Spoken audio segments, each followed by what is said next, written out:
Welcome back to Daytime, where we break down AI tools to boost your everyday life. Now that we have talked about the different Copilot versions and what each offers, let's move on to setting up Copilot in Word. Whether you are using the free versions or one of the paid options, the setup process is straightforward and quick. In this video, I'll walk you through the steps to get started in no time. And we'll also make sure your document is saved to the cloud with AutoSave turned on. If you haven't yet, make sure to subscribe and check out the reading guide linked in the description box below to follow along with this tutorial. So now let us navigate to your browser and let's search for Microsoft.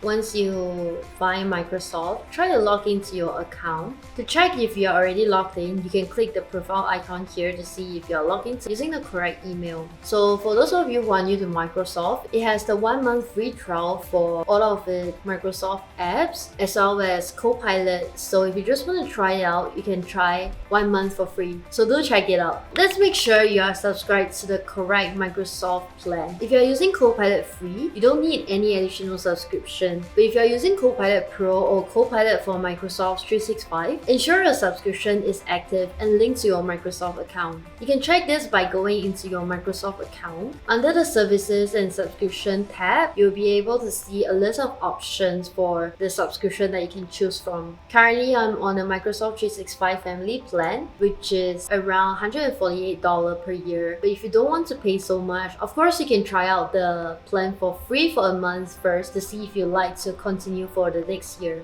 You can access Microsoft apps on the browser or on your local machine by downloading the apps itself. So in this example, let's say I want to use the Microsoft app on my desktop. I will open the Microsoft Word app and you can sign in to your email. So again, use the same email to sign in. Now that you have signed in to your account, you can check whether you have been successfully signed in by clicking the profile here. If you see your email here, it means that you have signed in. And let's just go ahead and create a blank document.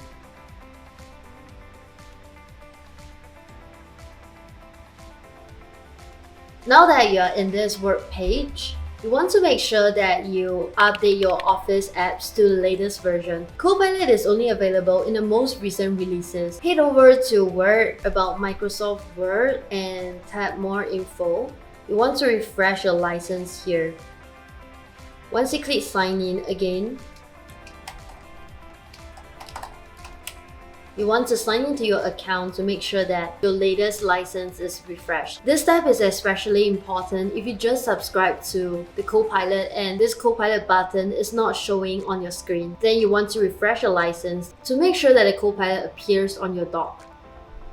So now you see that Microsoft license is up to date. And now you should be able to see this Copilot button right here.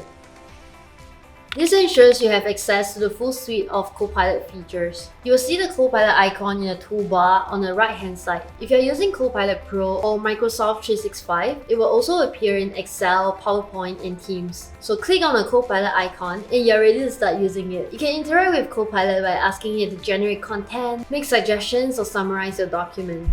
Before you begin working with Copilot, it's a good idea to ensure that AutoSave is turned on and that your document is being saved to the cloud. Here's how to do it. You see the AutoSave toggle in the top left corner of your Word window. Make sure it's switched on so that your work is automatically saved as you make changes. You want to save this to your OneDrive or SharePoint. So click Save.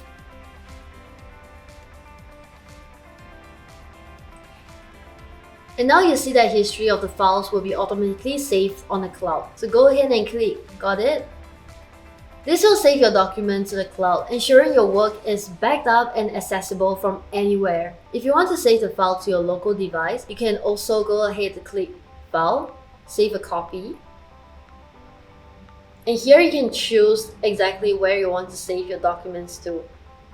This is the default path that my document was being saved. And let's say if you want to save on your local laptop, you can also choose where exactly you want to save here. As for the web version, you can see that you'll be able to find the report that you just saved on your local Word doc.